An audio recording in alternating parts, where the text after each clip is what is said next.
Hi everyone, मेरे YouTube station Smita Sharma journalist पर आप सभी का स्वागत है। और यहाँ पर हम तमाम मुद्दों पर बातचीत करते हैं, थोड़ी इन डेप्थ बातचीत करते हैं। जैसा कहते हैं अंग्रेजी में कि the devil is in the details. तो बजट 2024 जिसे पेश किया गया है, उसकी डेविल क्या है in the details. To understand that today I thought let me have an expert on the show, and today the conversation is essentially going to be in English. मेरे काफी सारे दर्शक जो कंप्लेन कर रहे थे कि most of the conversations are in Hindi. So for the Hindi speakers, I've already spoken to Dr. Ratin Roy, Dr. Aruna Sharma. वो conversations आप मेरे YouTube station पर देख सकते हैं। वो भी बजट पर बड़ी दिलचस्प बातचीत हुई है। But I have a special guest today, Mitali Mukherjee. She's one of India's finest, in fact, financial journalists, been around for a long time, and currently now in London, heading the Reuters Institute Journalism Program as its director. So good to see you, like always, Mitali. So good to be here, Smita. Thank you for having me. And just to say, not an expert, always a student. So still sort of observing and constantly learning from, as you say, the devil in the detail on many stories. I know, and I think that that's also the interesting part about journalism, that every day you actually learn so many new things. Absolutely right.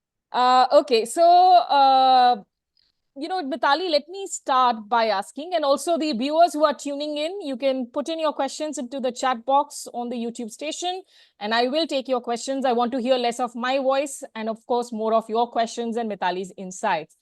Mitali, just a basic question. This is like a budget ki pathshala. Essentially, what does the budget seek to do? Give a direction to the economy? What really the budget sets out to achieve, and what are the key indicators that you look out for every year, budget after budget? I think that's a great question, Smita. And also because, some of what happens in the larger sort of news media narrative is that events become sometimes larger than they are meant to be, but sometimes rightly so. So, there was so much analysis around the election, and that was exactly as it should have been, because the general election affects all of us in India, and the impact does as well. Which brings us around to the budget. So, as people may have noticed, this year there have been two union budgets, and that's because generally when a government is going into a general election, they are not required to or not allowed to present a formal full budget. So what they present is an interim budget, almost like a placeholder, till the outcome of the election is clear. And if there's a new government, there's a new mandate, or if it's the existing government, then there is a top up to what their plans are in terms of going ahead. So we had an interim budget before the general elections, and then now we have in July another budget. It's also a little bit ironic, because when you think about it, in another 6 months we would have rolled around to another budget. So there is just this completely breathless pace to it. For a lot of people, the budget is essentially a tax document. It's almost like a government presenting their accounts, saying, here's what we've spent on, here's what we intend to spend on, here's what we want to allocate more money to. These are the issues that we think are most vital to focus on over the next year or so. But having said that, for a government, it's on 24/7. So what you do is not a function of what you is not just a function of what you lay out in this document. It has to be sort of something that you take on a daily basis, on a monthly basis. Which states need more allocation, which issues need more allocation. That's essentially what it should be. I think from past experience, we've had a few times. One was under Mr. Chidambaram, when he was finance minister and part of a coalition government head by Mr. Devagowda. Once when Manmohan Singh was prime minister, led by P.V. Narasimha Rao, where you had what is often referred to as dream budgets, where someone came out and really made bold leaps, and you saw the impact of that over the next few years in terms of the economy. So whether it was liberalization, whether it was dramatic changes in income tax slabs, or many other sort of moves to really declunk the economy and really make big moves. I'll stop there with a final line, which is that there was, I suppose, among some parties an expectation or a hope that this might be that, because it is a government that's got a mandate for the third time. It is the finance minister's seventh budget, would you believe it? So there was a hope that there would be, there was a hope that there would be something, quite ambitious. in the minister's defense, a lot of the supporters are coming out and saying, look, she helped you sail through the COVID years, a pandemic, and you did need fiscal restraint. You did need a fiscally conservative budget. In that context, with those arguments there, Mitali, I mean, how would you really define this budget? Does this budget look, you said that it's not a dream budget. Does this set the vision and the mood in any of the key sectors, really? I think the COVID era was difficult for all governments, Smita. You're absolutely right. And there was, it was never before seen terrain. So honestly, everyone was sort of approaching the problem as they could. In the UK, for example, the solution was to really spend, spend, spend. And that had certain outcomes which didn't work very well for the economy. On the top end, which is what you generally assess the government, the budget for, which is what happens with our fiscal deficit, how much debt are we loading on. We've actually done well. These are looking like healthy parameters and perhaps the healthiest that we've had in many years. But I will say one large part of why we are looking so healthy at the top end is because of this gigantic dividend that the government has got from the RBI. That's money that comes in from the RBI as an outcome of their investments. And this time round, we were really in a great place, which means that the top end is looking quite healthy. But the flip side of that is that it's a bit disappointing because it feels like, if not now, when? This was the time to have taken much bolder moves on social welfare schemes. This was the time to have taken bolder moves on addressing the unemployment crisis. This was the time to do more for what we are increasingly seeing as deep and inequity between the Indian construct, where so many are so poor and just a smaller and smaller fraction is extremely rich and much richer than they were 10 years back. Right. But, Mitali, when you look at the budget and I look at the data, and by no stretch of imagination do I understand economics really, the data seems to be confusing even when it comes to talk about the Indian growth rate. Our fundamentals do seem to be good, but the growth rate forecasts are different. And with the growth rate forecast, there is also a reportage that is happening whether the government actually has enough money to spend. Has the government spending sort of the elbow room, the room that has also shrunk? It has shrunk consciously, I would say, Smita. That's a function of a decision that they've made. So this time round, if you see expenditure as a share of total budget on infrastructure, for example, has increased.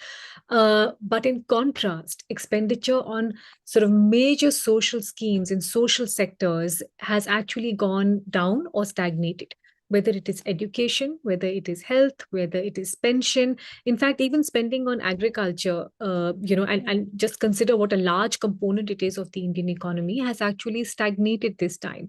So there hasn't been that much by way of spend. On growth, the growth numbers are there to see, but I think the problem, or it has to come as a 1+1, which is that we have now seen a decade of jobless growth. So you can have that top figure and say the numbers are going to crack at this, but if that comes with jobless growth, Smita, that is really, really dangerous, because that's not filtering down to households or to individuals.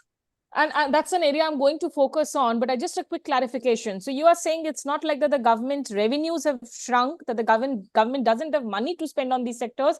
It's just that the government is choosing to not spend on these sectors. Yeah, exactly. And part of it is also that large dividend that I was mentioning earlier, Smita, where the expectation or the hope was that, now that they've got so much of a cushion in terms of money coming in, that money can be routed to areas such as the welfare schemes I was talking about, social sector schemes. There are so many little examples. I mean, just to digress for a second, the biggest problem here, Smita, and you cover this because you look at politics and foreign policy so intently, there's no census. The decadal census has not happened. So how are you to even have, a firm grip on where it is that you should be spending? Should you be increasing, the coverage of population that should get free rations because of what happened in COVID? In COVID, we came out with that big number, but the cracks within it, I think, is something we have not come to terms with, and we really need an honest audit of that. How many people now require this free ration? How many people in the MSME sector require far more support? What was the impact of that COVID plus demonetization, 1-2 punch? I think that's the area that really needs resolving. I think it's unfortunate because worldwide, we of course now work on the premise that data is the new oil, but in India, data seems to be the enemy of the government, something that they're not really willing to come out with on a whole bunch of areas. But Mitali, coming back to that key area, because we saw the claims made by the finance minister of how much jobs this budget is going to generate. Break it down for us. Really, what is there when it talks about apprenticeship, when it talks about skilling? What does it really promise to take care of a young India's job needs? Yeah. So I want to take a few steps back, Smita, which is to say that this is a problem that has almost been sort of growing, and is at a volcanic spot right now, where there is an explosion underway. There has been a jobs problem for 10 years running now. This jobs problem is more acute for the youth, and it's more acute for women, where women are consistently tracking much lower in terms of labor force participation. But for the youth, particularly in northern states like Haryana, it was tracking at a very high double-digit figure in terms of unemployment. It's completely untenable. And I'll tell you why it's untenable, because if you were to look at the population stats by 2040, and I'm just, kind of giving you a brief parameter to understand the numbers we're looking at. By 2040, 1 out of every 5 human beings will be an Indian. Just imagine the figures that you're looking at. In that context, we have had zero, jobs being created. I would also stop here to point a finger at the private sector that has had very high profits over the last 10 years, with almost zero in terms of capex investment. So the more you do capital expansion, then you would create jobs. That has not happened. For a long time now, the government has been in complete denial about the fact that there is even a jobs problem. But I think in that sense, the general election was really a watershed moment, Smita, because so much of this came to break point. The Congress certainly made it a core part of its manifesto to talk about jobs, to talk about job schemes. And ironically, at that point, there was a lot of criticism from the ruling NDA government and the BJP within that, saying this is a completely bogus idea, whatever they're suggesting. But so many strains of what was suggested in that manifesto have made their way into the union budget speech this time.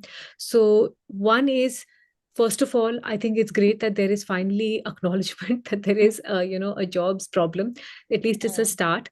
No matter whose idea it is, if it is a good idea, let's put it into practice. But on this one, I think there are a few chinks showing up. So there's an employment and skilling scheme that the finance minister announced this time, 4 or 5 schemes actually. And within that, they are looking to launch a scheme of internship opportunities in the top 500 companies of India.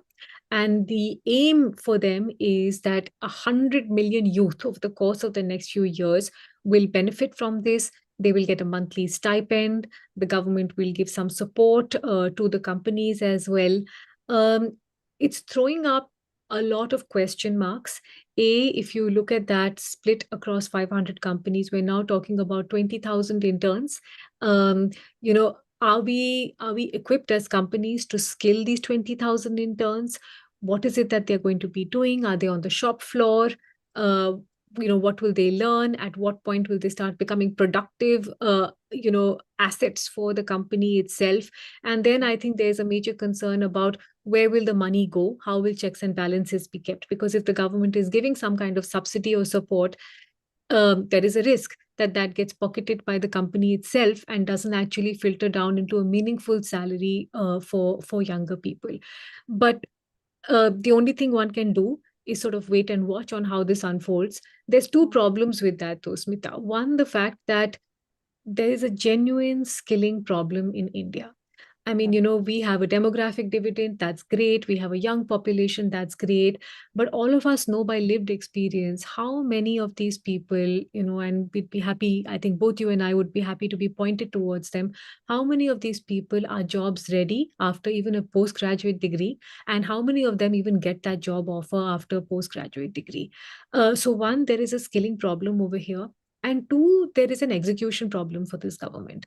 I think I would have been, frankly, completely wowed if the finance minister stood up and said, you know what, along with the data that you were referring to, at this point in time, it's the third mandate. I'm going to put some money apart to sit down and do an audit. Let's check. Let's check what happened with that Ujjwala scheme and how many women or households are still holding on to those cylinders. Let's talk about the Jal Jeevan mission and see, what's happened with that. Let's talk about the solar rooftops and just see what kind of progress we've made. हम कहाँ पहुंचे हैं? You can't move forward without knowing where you've come up until now.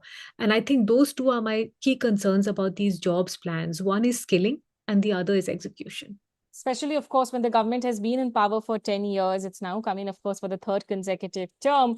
And some viewers have started putting in questions. I'll come to those questions in just a little bit, but let me focus right now on the issue that we continue to talk about, the jobs issue. Mitali, I do want a clarification. While it's out there that this apprenticeship idea was reflected in the Congress manifesto, you've pointed us to the chinks in the idea. Does the Congress idea actually have more specificities and more clarifications, or do you think, because who are these 500 companies that we are talking about? Will these be cross sectors?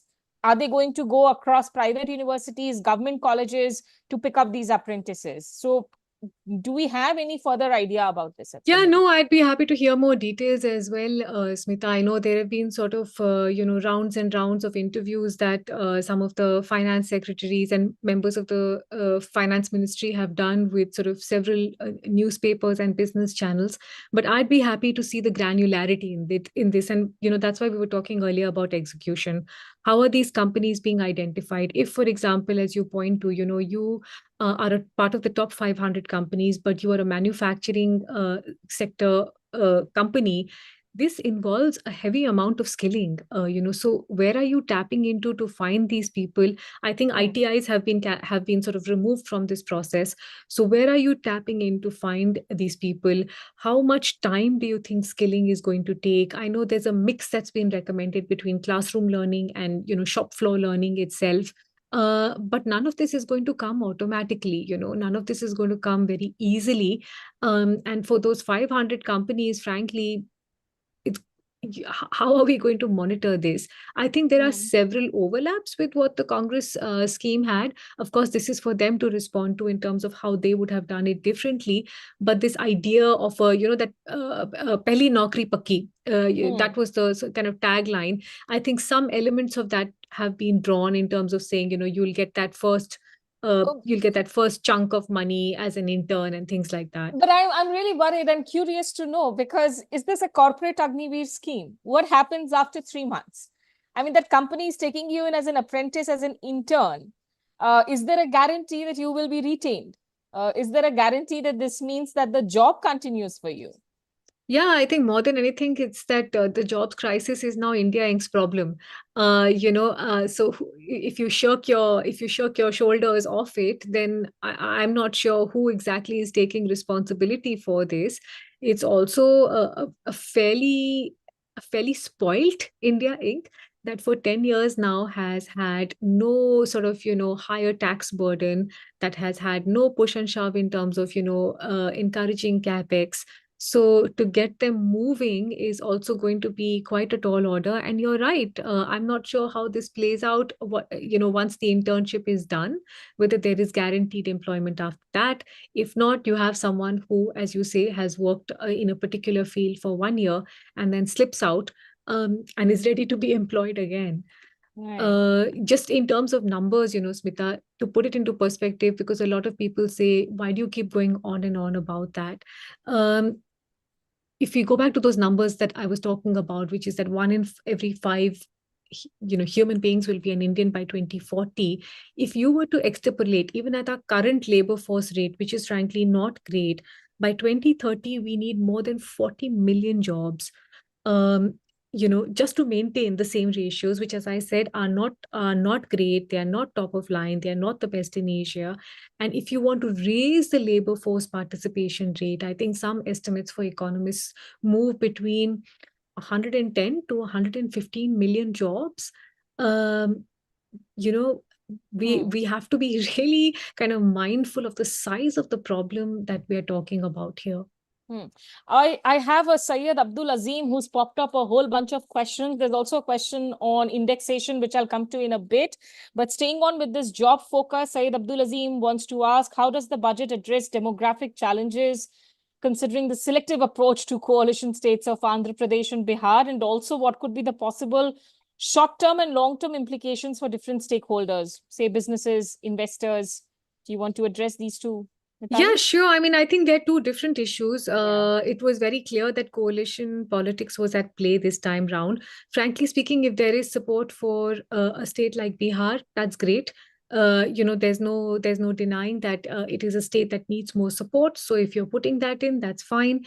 But I think it was patently clear what was happening, which left a bitter taste in the mouth for a lot of other states. For example, Maharashtra, that contributes so much in terms of industry, was not even mentioned. And if you're looking at coalition politics, Maharashtra is actually the third largest partner for this government. There's 7 seats that they bring in. So I was surprised that there was no mention of them. Again, for Andhra Pradesh, which it kind of got carved into a southern Indian state approach, which had people thinking a bit like, is that south enough? And that's already had a trigger reaction with other southern states saying, guess what? Now we're going to band together and we're going to fight this. I think the problem also here, Smita, is that for the last 10 years, in power, there has been quite a bit of fiscal federalism, which means that the center has dictated and the states have had to act upon it. This is a different parliament. It's a different opposition. It's an energized opposition. It is a very vocal opposition, and it has a lot of kind of strength both in numbers and in what they are demanding for. So I don't think it's going to go down that easily. And I think if you were to hark back to the era, like both you and I are dinosaurs in journalism, but if you were to go back to the time of the Planning Commission, distribution of outlay for new projects, it was very criteria based. It was a very consultative process. There was a lot more discussion and dialogue between center and state. Now it's discretionary. The finance minister stands up and says, I'm going to give to this state, and nobody else gets a mention. And I think that really opens itself up for even more bitter relations between centers and states, which never, frankly, works well for anyone, not for the government and not for the people. There's one question which I think you've already spoken about, that do you think the budget missed the opportunity to promote transparency, accountability, and good governance? And you did say that ideally this would have been a good time for audits on the existing schemes. Somebody is very angry with the handle of Ranger V8, said that people working abroad having invested in social security schemes or ESOP and failed to disclose it will come under the preview of black money penal law for above a certain cap. Can you explain on that a little bit, Mitali? I can take a couple of steps back and say, Smita, this is not just about an ESOP issue, and this is something I've heard from entrepreneurs as well who have kind of worked in India or have set up businesses in India. It's not a nice feeling to feel all the time that you are being watched and mistrusted.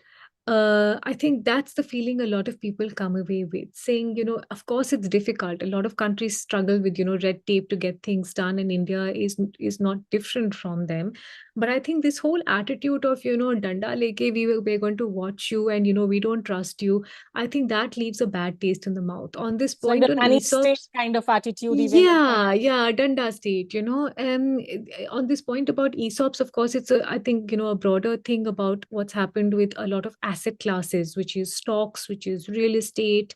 And in that, now this is the shocking stat from 2014 to now. If you were to track the contribution to the gross tax revenues that this government earns, income taxes, which is personal taxes that you and I are taxed, are actually providing and contributing a higher chunk than corporate taxes. What is India's tax paying population? 2.2%, But something is happening there where you're just squeezing and squeezing and squeezing this section. I'm not saying it's wrong in the sense that this is an inequitous state. So people who do have wealth should certainly share it more. But it's almost like a government that's out of I ideas, mean, but the questions that are also being asked is at the end of the day, what are the tax-paying citizens? Number is very less, but the ones that are getting squeezed out, what are we getting? I mean, you're getting Gurugram streets that are turning into gondola riding Venetian canals. You're getting waterlogged streets in Mumbai, in Delhi, everywhere. So the infrastructure seems to be crumbling despite all the budgetary allocations, the fancy numbers that are there on papers for infrastructure. No, I completely agree with you. And the thing is that, you don't even have to be cute about it. Like, pick one problem, pick any one problem. Say you're going to address health and you're going to sort out health for, every citizen. You're going to sort out what kind of access they have to public health facilities. You're going to sort out the number of beds in hospitals, fix that. Bridges, uh, it's it's incredible, it's incredible and shameful, the kind of bridge collapses that we have seen across the country, in Bihar, in Gujarat as well, over the last couple of years. Fix that. As you said, roads, drainage, like, pick a problem and fix the problem. Just Water put your mind quality, to it. air. Water quality, air quality doesn't even seem to exist, in the Yeah. sort of priority list, which is awful for our younger generation. Just another issue that really struck me, and I would recommend this for people who are watching. There's a Twitter handle on Twitter called Road Scholars, and I think they do incredible mining of economic data. Do you know how many times the word children was mentioned in the finance minister's speech? Zero. It was Wow. mentioned zero times. There was no mention of children. There was no mention of nutrition programs. These midday meal programs are not just about feeding kids and putting food in their tummy. It's showing them that they care, that we value them, that they come here and they're safe in their learning space, and they get a nutritive meal to help them grow and think better. Uh, I can't explain, why she would do that, but that's the situation. So social sector schemes did not get an increase, and something as critical as your next generation got not a single mention. Hmm. Mitali, also let me just ask you quickly, coming into that big controversy over the long-term capital gains tax, somebody has asked a question, is there a possibility of rolling back the removal of indexation? Could you just break it down for us, this entire debate around indexation, of what really this means and how is it going to pan out for the consumer, for the real estate sector? Yeah. So there are two separate asset classes. We'll go one by one. Let's do real estate first, Smita, which is that it was the only asset class where there was something called indexation, which basically means that at the point of time of sale, there is a process of adjusting for inflation for the price that you're selling at, which essentially gave you some tax relief because it was acknowledging the process of inflation and the impact of inflation on that asset class. Now, one way of arguing it was that either it's there for everything or it's not there for anything. Till the union budget, it was available for real estate, but not available for other asset classes. So now that has been removed. I think that has set off a furor amongst India's middle class, and amongst a lot of BJP supporting pockets as well, It's quite a because the meltdown tax there. there is a complete meltdown there because the impact in terms of taxes is huge. It's very high. It's also this attitude of, thinking about real estate from a very metro lens. What happens in Bombay is not what happens in, even in Nagpur. It's not what happens in Bhopal. It's not what happens in these non-metro cities. Things work very differently there. People may have real estate as investment. For others, it's generally, you're trying to make a little bit of money on that one hard asset that you hold. So that has not gone down well at all. Will it change? I really can't say. I mean, I can't sit in the finance minister's shoes and say whether she will roll it back or not. But it's certainly going to have an impact for that asset class per se, for real estate. And on stocks, so this is the thing that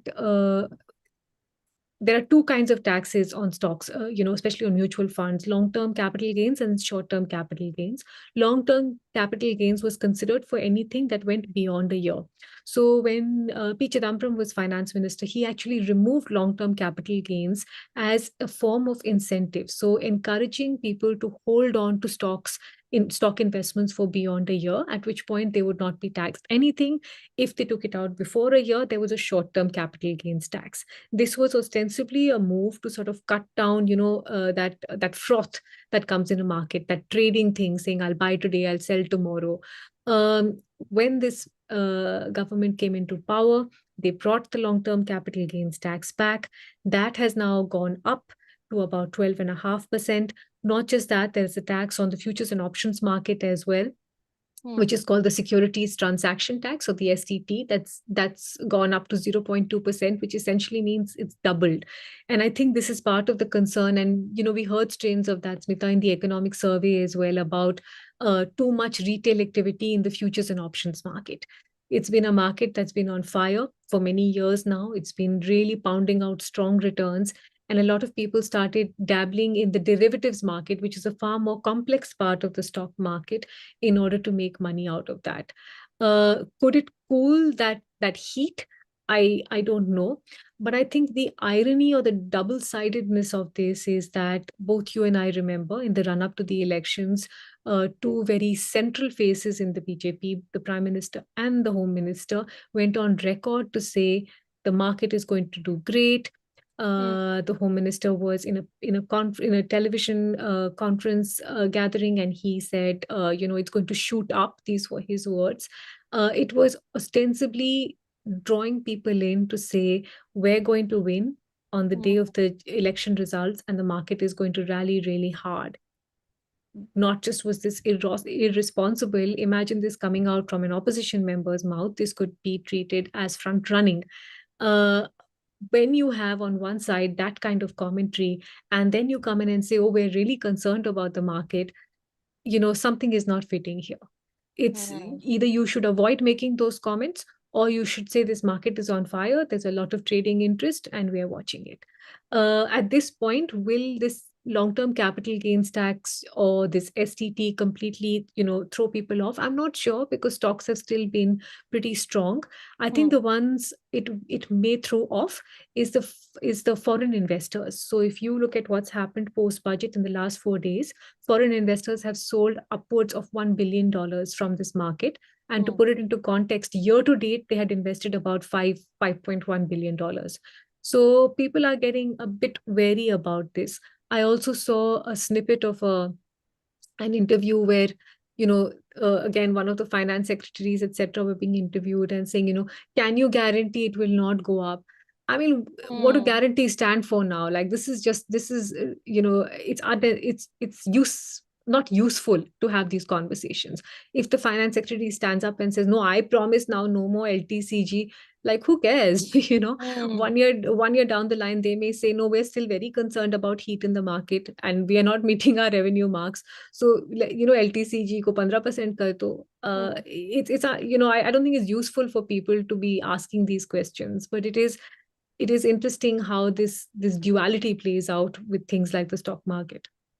Okay, let me just remind the viewers, last 5 minute के लिए conversation करेंगे. अगर कोई हिंदी में सवाल लिखता है तो उसका जवाब हम हिंदी में जरूर देंगे. But this conversation is essentially in English. You can watch the other Hindi conversations with economists on the station. Mitali, coming back to the indexation question, I saw a clip by Raghav Chadha in Parliament where he was explaining for somebody buying a 1 crore property, the earlier tax that was being paid was around 11 lakhs, but now under the new system, you would end up paying close to 40 lakhs rupees. Also that worry being cited by people that will it lead to more black market sort of a cash circulation in the sector. Any thoughts on that? I think, there are lots of tax experts who have pointed to the tax implications, Smita, and that will vary from the size of the property, the city that we're talking about. I think this idea about black market money, in any case, I mean, that's the thing. Like, there's never any sort of post analysis, right? Demonetization happened all those years back. what do we see from the RBI statistics in terms of currency in circulation? It's as high or higher. What was the intended motive at that point? It was to address black money. It was to reduce currency in circulation. It was to address an attack, sort of terror finances. Did we ever get any feedback on what happened? We didn't. And currency in circulation is still extremely high. So even anecdotally, if you were to talk to sort of, MSMEs or slightly larger industries and ask them, has bribery and corruption gone? The answer would be no. Hmm. So I'm not sure what the aim is. Of course, the aim is to sort of make higher tax collections, but this one has really hit a sore spot. And I think one thing I want to say very quickly before we wind up, Smita, the one big problem for me also was mehengai. Hmm. And I think a lot of people who are watching feel that. One thing is a really big asset like a real estate. Chalo chodo. Maybe not all of us hold it. Another thing is stock market. Chalo usko bhi chhod do. Maybe not everyone invests in stocks. But when you don't, admit the basic reality of mehengai, which is hitting every household, at this point, the finance minister made one passing remark to inflation saying under control. Now, Hmm. average inflation is 5%. अगर आप fruit सब्जी इसका inflation rate देखिए, it's some 25-30% यार. Hmm. People are this is where people spend most of their money, है ना? They buy fruit, they buy vegetable, they buy तेल. All these costs are going up. So this is the pinch that households are feeling. Not everybody can buy a Mercedes and say चलो ठीक है उसका tax बढ़ गया 12% से 14%. I mean, just as an example, उनको क्या फर्क पड़ता है? And But yeah, for heaven's sake, also don't tell people कि भैया टमाटर महंगे हैं तो टमाटर मत खाओ. मैं तो प्याज नहीं खाती तो exactly, प्याज मत खाओ. That's not a exactly, solution. As somebody exactly. says here, in fact, that it doesn't seems to be a tone deaf attitude of the finance minister and chief economic advisors.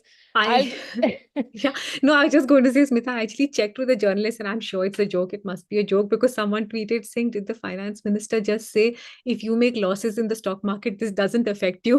Because that's just like, no, it couldn't have happened. So, Also, it's flooded with memes, so please be careful of what you consume yeah. as actual news and what you consume as memes.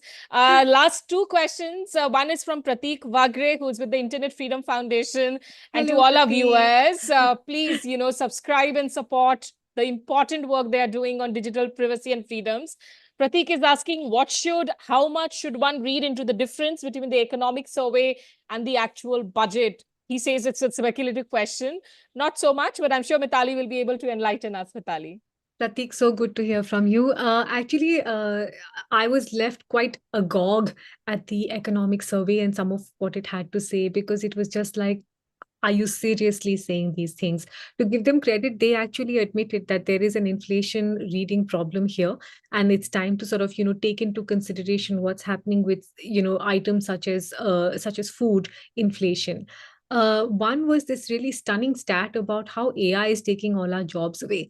I mean, I have all the respect for India and its tech prowess, but are we anywhere near the point in any industry where AI is taking our jobs?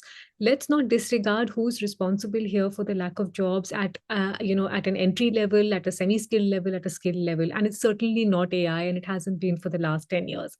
The other sort of problem I had with the economic survey was this conversation about social media, and I'm sure that may have struck Pratik as well. Social media and sedentary eating habits are what are really damaging our population. uh, the easiest trope is to point to social media because guess what? It doesn't function in a bubble. It is a reflection of our community and it is a reflection of our society. If there is hate on social media, it is a function of what we are breeding within our society. If there is hate against, one sort of community, it is not happening in isolation and it's not just a social media thing.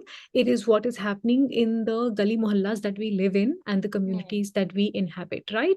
So I find that very problematic. And the other was, are you serious? Like, of course, there is, an obesity problem in one part of the population, but there's also a hunger problem in a bigger There's a part. malnutrition problem. Exactly. Let's start with the census. Census karo bhai. Let's see how many people actually need more support by way of nutrition and food support. So for me, Pratik, that economic survey was, and it generally is, it's kind of supposed to be a little bit of an ambitious document. This is what we could do in 20 years. It's a bit of this is what has happened right now. But to me, I find it quite disappointing that not just the economic survey, but also this economic advisory council that has been set up to advise this government on, core economic issues seems to steer quite far away from what the core issues are. The one thing the economic survey did point to was the fact that private industry needs to do more. And I really hope to see that. But otherwise, I feel quite disappointed when economic advisory councils spend their time publishing white papers on which population grew at what rate. I don't know if that's useful as economic advice. I think also just on a lighter note, I feel bad for all the defense colony uncles who were busy breaking their television sets post Galwan, because the economic survey does clearly advocate bringing in more Chinese FDI into the system for the Indian supply chain to become a part of the global supply chain. So, the government and the Niti Aayog vice chairman has actually also been saying that the case-by-case approval of Chinese investments needs to go and start approving them in mass. So, there's so that. The Shein app is coming back, Smita, with, Reliance. We may as well bring TikTok back as well. I unko know kyun that. bahar rakha hai?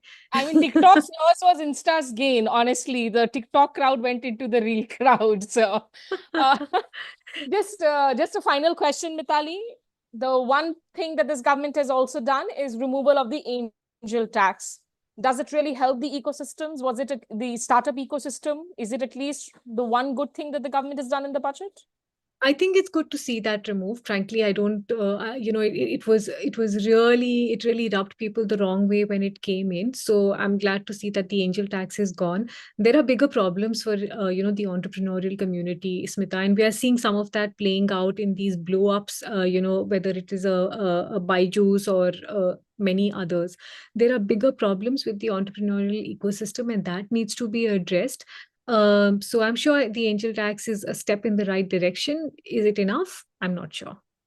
Okay, I know I've taken more time of yours than I had asked you for, but it's been lovely. And I think the other wide-ranging question debate that needs to be talked about, and which I'm hoping you will come back and talk to me about at some stage, will be, is it also time for India to maybe think about something other than the Niti Aayog, which actually abolished the Planning Commission? Now a lot of people are seeing merit in the Planning Commission itself, because clearly the larger directives for the economy, that seems to be missing. And that has been a constant in all my conversations with all economists and people who understand finances, that the big push needed for India's job market, it's missing despite those statistics and claims on paper by the finance minister.